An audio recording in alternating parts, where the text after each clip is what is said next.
Assalamualaikum, salam Malaysia Madani. Kanta 744 dimulakan dengan rangkuman laporan utama dalam segmen esensi. Dakwaan kononnya pelajar Malaysia kibar bendera Cina di sebuah sekolah swasta di Pulau Pinang, tegas Menteri Komunikasi. Pelajar berkenaan bukan rakyat Malaysia, sebaliknya warga Cina yang mengunjungi sekolah berkenaan. MCMC kenal pasti penyebar maklumat palsu tersebut dan tindakan tegas akan dikenakan. Sementara itu, Esko Pulau Pinang mengesahkan pelajar Cina itu kibarkan bendera negaranya semasa kunjungan silaturahim pelatih Universiti Tentera Laut Cina di sekolah swasta berkenaan. Turut menyambut kehadiran para pelatih tersebut, pelajar tempatan yang kibarkan jalur gemilang dan bendera negeri Pulau Pinang. Bagaimanapun, gambar yang disebar luas hanya menunjukkan pelajar dari Cina. Beliau turut memaklumkan kesemua pelatih itu menaiki 2 kapal dari China. Pegawai TLDM bersama pemimpin kerajaan Pulau Pinang turut hadir sebagai tetamu. Kunjungan atas hubungan pelajar ke pelajar itu dibuat ikut saluran rasmi dan diuruskan Pejabat Konsulat Jeneral China di Pulau Pinang. Pengerusi Kebangsaan Parti Gerakan juga hadir. Bekalan beras putih dalam negara dijamin mencukupi walaupun 6,000 hektar jelapang padi di Kedah dan Perlis dilanda banjir bulan lalu. Malaysia mengimport lebih 40% bekalan beras dari negara sedia ada iaitu Thailand dan Vietnam. Selain tambahan 200,000 tan lagi dari Pakistan dan India bagi menampung keperluan dalam negara.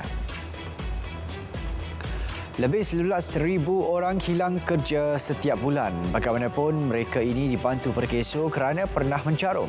Jelas Timbalan Menteri Sumber Manusia pembayaran dibuat kira-kira 195 juta ringgit.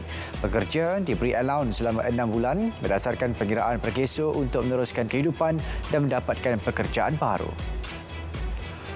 Qari dan Qariah Malaysia cemerlang pada Majlis Tilawah dan Hafazan Al-Quran peringkat antarabangsa. Muhammad Husaini Mahmur dan Nur Hidayah Abdul Rahman merangkul Johan kategori tilawah. Dalam pada itu, pertandingan hafazan diungguli peserta dari Niger bagi kedua-dua kategori lelaki dan wanita.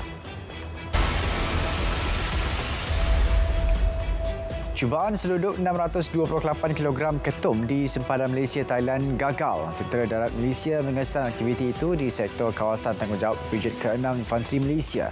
Daun ketum diisi dalam 9 guni putih dan 33 plastik hitam. Nilai rampasan dianggar hampir RM19,000. Kes dera kanak-kanak lelaki 6 tahun, bapa kandung dan ibu tiri ditahan di ladang Kalumpong Bagan Serai bagi bantu siasatan. Polis turut merampas alatan dipercayai digunakan untuk mencederakan mangsa termasuk 3 botol tercair disyaki ketum. Kedua-dua suspek direman 5 hari. Seorang pegawai polis berpangkat ASP dan 6 anggota bahagian siasatan jenayah narkotik ceras ditahan bagi membolehkan siasatan kes pemerasan dan cabul. Tindakan dilakukan setelah polis menerima laporan daripada wanita berusia 22 tahun pada 7 Oktober lalu. Tegas Ketua Polis Kuala Lumpur tiada kompromi jika wujud sebarang salah laku pegawai dan anggota. Penggunaan kamera badan BWC berjaya kurangkan 38.46% aduan kes melibatkan anggota Jabatan Kastam Diraja Malaysia. Ketua pengarahnya berkata ia sekaligus meningkatkan tahap integriti pegawai yang bertugas di lapangan. Menerusi projek rintis, 60 unit BWC dibekalkan secara sewaan kepada pegawai di 5 lokasi pintu masuk utama negara. Kerjasama dan pengoperasian pihak berkuasa negara dengan TikTok tidak terjejas meskipun tenaga kerja dikurangkan lebih 400. Menteri Komunikasi berkata masih terdapat lebih 3,000 pekerja di TikTok Malaysia. Perkara itu dimaklumkan selepas pertemuan beliau dengan wakil syarikat tersebut. Baik, kita beralih ke perkembangan banjir di 3 negeri. Di Kedah, Baling, daerah terbaru terjejas banjir apabila 3 PPS dibuka melibatkan 110 penghuni. Info bencana JKM maklumkan jumlah penduduk terjejas kini 2,150 orang daripada 653 keluarga. 9 PPS diaktifkan di 5 daerah. Dalam pada itu, di Johor, bilangan penduduk terjejas meningkat setelah daerah Keluang dan Kulai masing-masing membuka sebuah PPS. Kulai melibatkan 67 penduduk daripada 16 keluarga, manakala di Keluang, 26 keluarga melibatkan 61 penghuni. Di Batu Pahat, angka penduduk terjejas kekal 17 orang. Di Perak pula, 136 orang daripada 40 keluarga kekal di 2 PPS di Kerian. Paling ramai ditempatkan di PPS Sekolah Kebangsaan Cangkak Lobak iaitu 71 orang. Manakala di PPS SK Parit Haji Aman Bakan Serai seramai 65 orang. Dalam perkembangan berkaitan, Selangor menjalankan persediaan awal bagi menghadapi fenomena air pasang besar yang diramal berlaku pada 17 hingga 21 Oktober. Antaranya, penambahbaikan projek ban dan pemantauan kawasan kerap dilanda banjir. Simulasi melibatkan 12 PBT turut dijalankan. Penduduk di kawasan pesisir pantai di Selangor diminta peka dan berwaspada. Sementara itu, KPM turut siap siaga berdepan banjir. Selain jawatan kuasa banjir di peringkat negeri sudah diaktifkan, pelan alternatif bagi sekolah berisiko atau terkepung juga disediakan. 401 sekolah dikenal pasti untuk dijadikan PPS, 65 sekolah pula berisiko banjir dan terkepung. PBT digesa pantau mana-mana projek pembinaan agar insiden bangunan runtuh tidak berulang. Malah, Exco Melaka meminta orang ramai membuat laporan jika terlihat ada pembinaan yang meragukan. Beliau yang meninjau tapak runtuhan di Bukit Senjuang, Bandar Hilir berkata MBMB tidak menerima sebarang permohonan kerja pembinaan di kawasan itu. Lokasi berkenaan diarah tutup serta-merta bagi tujuan siasatan. Selain mengenal pasti milik pemilik pembangunan. Sultan Selangor puji usaha Yayasan TZA laksana pelbagai program pendidikan yang memberi manfaat kepada golongan B40. Usaha ini penting untuk memastikan setiap individu layak mendapat peluang untuk berjaya. Baginda berharap kerjasama Yayasan TZA dan Yayasan Raja Muda Selangor melalui inisiatif ACE SPM yang kini memasuki fasa kedua dapat diteruskan untuk melahirkan pemimpin masa depan. Sementara itu, Yayasan TZA akan perkenalkan inisiatif baru Larian Kita sebagai usaha promosikan kesihatan fizikal dan memupuk tanggungjawab sosial. Siri larian di Selangor dijangka bermula Disember. Larian Kita matlamat menyokong pada amal tempatan yang memberi manfaat kepada anak yatim, warga emas dan golongan B40. Datuk Ramli Sharif, Aina Abdul dan Han Biol antara 11 artis yang memeriahkan konsert Mestika Asmara Loka di Auditorium Permata Sari RTM Johor malam tadi. Konsert mempersembahkan 18 lagu genre pop dan rock yang diolah dengan elemen keroncong. Menurut Ketua Pengarah Penyiaran, pendekatan tersebut merupakan inisiatif positif dan relevan bagi menarik minat generasi masa kini terhadap genre malas segar itu.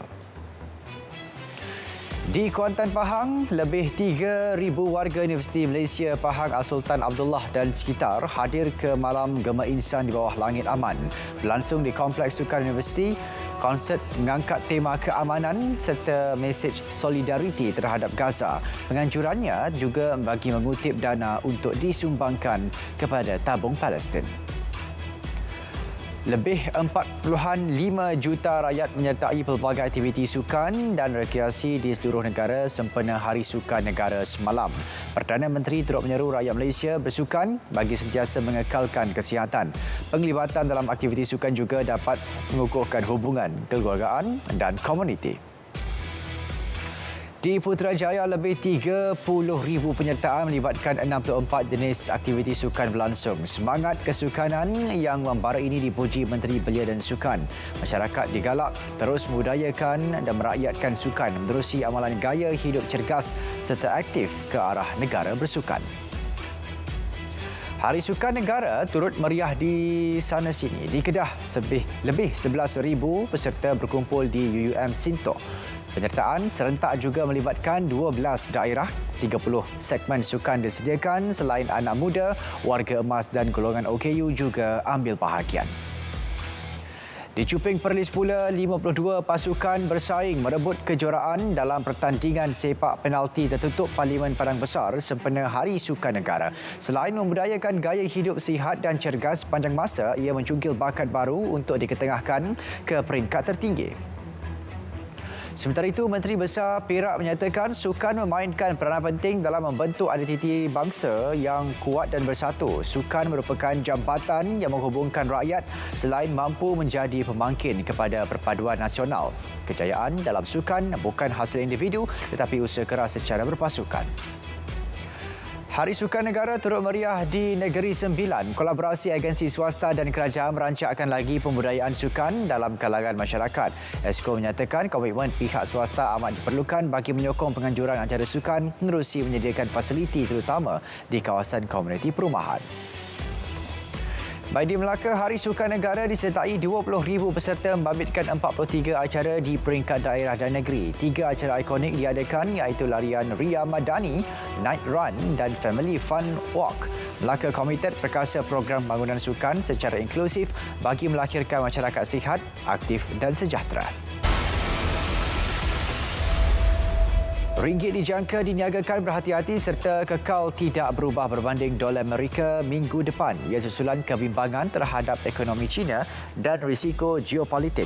Menurut Ketua Ahli Ekonomi Bank Muamalat Malaysia, pembentangan belanjawan 2025 juga akan jadi tumpuan utama. Pada asas jemaat ke jemaat, ringgit merosot berbanding dolar Amerika kepada 4.29 daripada 4.22 sebelumnya.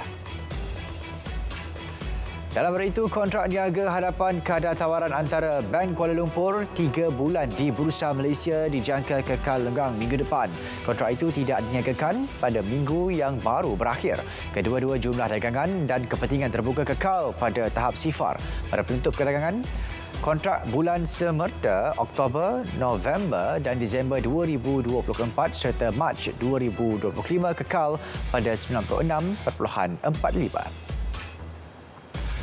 Pelabur Malaysia perlu rebut peluang pelaburan di Laos berikutan potensi besarnya dalam sektor tenaga hidro, semikonduktor, pengangkutan, elektronik, logistik dan pasaran halal. Presiden Malaysia Business Chamber Laos turut gesa syarikat Malaysia untuk meninjau potensi yang berkembang pesat di Laos.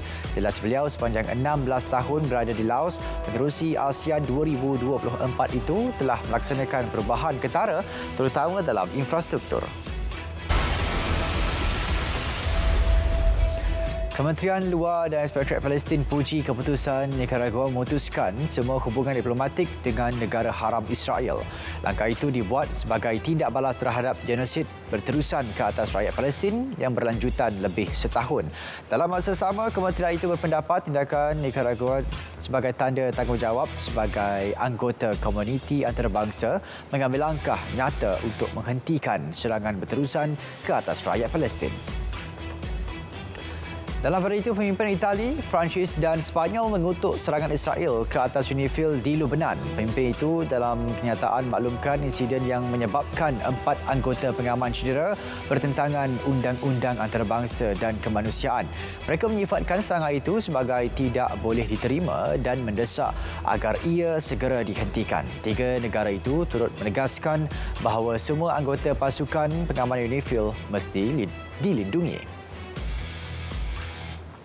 Konflik di Lubnan ketika ini 100 daripada 207 pusat kesihatan asas di kawasan terjejas ditutup sementara. Menurut WHO, keputusan tersebut terpaksa dibuat kerana peningkatan keganasan manakala 5 hospital ditutup akibat kerosakan struktur susulan serangan. WHO turut mendedahkan jumlah mangsa yang cedera terus meningkat di Lubnan akibat serangan rejim Zionis. Sekurang-kurangnya 100 orang terbunuh dalam serangan terhadap kemudahan perubatan. Bencana alam yang melanda Sri Lanka baru-baru ini menyebabkan lebih 22,000 rakyat negara itu kehilangan tempat tinggal. Pusat Pengurusan Bencana Sri Lanka kira-kira 22,000 orang daripada 5,000 keluarga dipindahkan di 11 daerah di seluruh negara Asia Selatan itu dari 7 hingga 12 Oktober. Sri Lanka berdepan bencana berkaitan hujan seperti banjir, angin kencang, pokok tumbang dan panahan petir. Di Florida, taufan Milton yang melanda wilayah tersebut menyebabkan lebih 2 juta penduduk terjejas dan sekurang-kurangnya 16 maut. Bencana itu turut mengakibatkan perniagaan terputus bekalan elektrik berikutan beberapa kawasan masih dilanda banjir. Saudara, sekian Kanta 744 dari Sungai ke Segara Palestin Pasti Merdeka. Salam Malaysia Madani. Assalamualaikum.